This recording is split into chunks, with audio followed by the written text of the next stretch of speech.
السلام علیکم، میں DQGULF کی جانب سے آپ سے بات کر رہا ہوں۔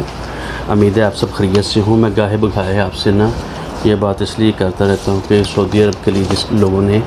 اپنا کام شم کرانا ہوتا ہے تو وہ خصوصاً تصدیق ڈاکومنٹ کی انہوں نے کرانی ہوتی ہے، تو اس کے لیے معلومات لیتے رہتے ہیں۔ تو جب کوئی بندہ آتا ہے اس کے ساتھ نیا مسئلہ آتا ہے تو میں آپ سے بات کرتا ہوں۔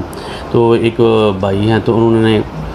سعودی عرب کے لیے انہوں نے اپلائی کیا ہوا تھا، اور اس کے ساتھ اگر انہوں نے میٹرک کی سند کا انہوں نے اس کی کمپنی نے ڈیمانڈ کی تھی، یعنی FA کی سند کے لیے،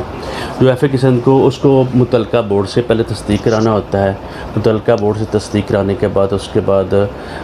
یعنی جس بورڈ سے انہوں نے پاس کیا ہوتا ہے وہاں سے تصدیق کرائے گا، پھر اس کے بعد IBCC سے تصدیق کرائے گا، پھر اس کے بعد اس کو فارن آفس سے تصدیق کرانا پڑتا ہے۔ جب فارن آفس سے تصدیق کرانے کے بعد پھر اس کو سعودی ایمبیسی کے لیے تصدیق کرانا پڑتا ہے۔ اس میں بتانے والی بات یہ تھی کہ اگر آدمی کا ویزا آیا، بندہ وہاں مقیم ہو، پہلے مقیم ہو، پہلے وہ کام کر رہا ہے، تو اس کو ویزا جاری ہوا کسی اور کمپنی کا، تو اس کے اقامہ وہ بندے کو ساتھ دینا پڑتا ہے۔ بھئی یہ بندہ یہاں پاکستان میں نہیں ہے، سعودیہ میں ہے، تو اس کے یہ اقامہ بھی دینا پڑتا ہے، اور اس کے ساتھ اس کے پاسپورٹ کی کاپی، اور اس کے یعنی ابشر اکاؤنٹ جو ہوتا ہے اس کا نیا اقامہ کب اس کا ویلڈ ہے، کہاں تک ویلڈ ہے، وہ دینا پڑتا ہے۔ تو اس کے ساتھ ساتھ میٹرک کی سند کو وہ یعنی سعودیہ میں بھی تصدیق کر دیتی ہے۔ اگر وہ نہ ہو تو پھر اس کو بندے کو یہ دیکھیں نا، یہ پاسپورٹ ہے اس کا، یہ بندے کا پاسپورٹ ہے، یہ پاسپورٹ آپ دیں گے، پھر اس کے ساتھ آپ یہ ڈاکومنٹ اس کے جو ہے نا یعنی ویزا وزارت خارجہ نے جاری کیا ہے، تو وہ اس کی کاپی یہ ساتھ آپ یہ ساتھ لگائیں گے، یہ اس کی کاپی آپ لگائیں گے ساتھ، تو ساتھ ساتھ اس متعلقہ ڈاکومنٹ بھی شناختی کارڈ اور پاسپورٹ کی کاپی لگائیں گے۔ جب یہ لگائیں گے تو وہ یعنی ان کی میٹرک کی سند یا FA کی سند جو ہوتی ہے نا، وہ سعودی ایمبیسی تصدیق کر دیتی ہے۔ تو پھر انسان کے لیے وہ ضروری ہوتا ہے کہ جب اگر آدمی پاکستان میں ہے تو پاکستان میں ہوا ہے تو پھر اس کو ویزا سلپ ساتھ لگانی پڑتی ہے۔ یہ سمجھانے بات بتانے والی ہے، یعنی اس کو ویزا سلپ ساتھ لگائے گا، ساتھ پاسپورٹ کی کاپی لگائے گا، ساتھ باقی ڈاکومنٹ بھی لگائے گا، تو اس کی جو میٹرک کی سند ہوگی یا FA کی سند ہوگی اس کو سعودی ایمبیسی تصدیق کر دے گی۔ اگر اس کے پاس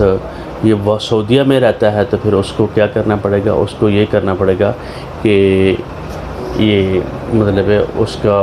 اقامہ اس کو دینا پڑے گا، اور اقامہ ویلڈ اقامہ ہو تو یہ دینا پڑے گا۔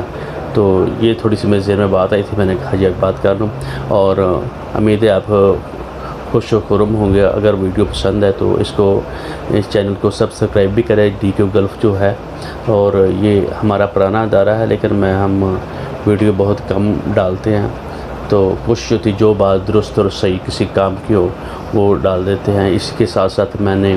وہ ساتھ یعنی سعودی کلچر سے تصدیق کرانے والی جو یعنی ہائر ایجوکیشن کی ڈگری ہوتی ہے اس کے متعلق بھی بتایا تھا، پھر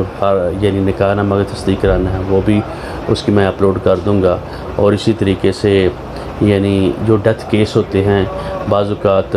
ڈیتھ کیس جو ہوتا ہے آدمی وہاں سعودیہ بھی چلا گیا ہے یا دوسرے کنٹری چلا گیا ہے، تو وہ اس کو کون سے ڈاکومنٹ ساتھ لگائے گا تو اس کے کام آئیں گے۔ تو انشاءاللہ الرحمن امید ہے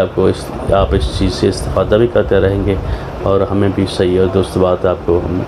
بتانے کی ہم کوشش کریں گے انشاءاللہ الرحمن۔ اللہ تعالی ہمیں توفیق دے اور آپ کو اپنے حفظ و امان میں رکھے، کامیابیاں دے۔ دعا میں یاد رکھنا۔ السلام علیکم ورحمۃ اللہ۔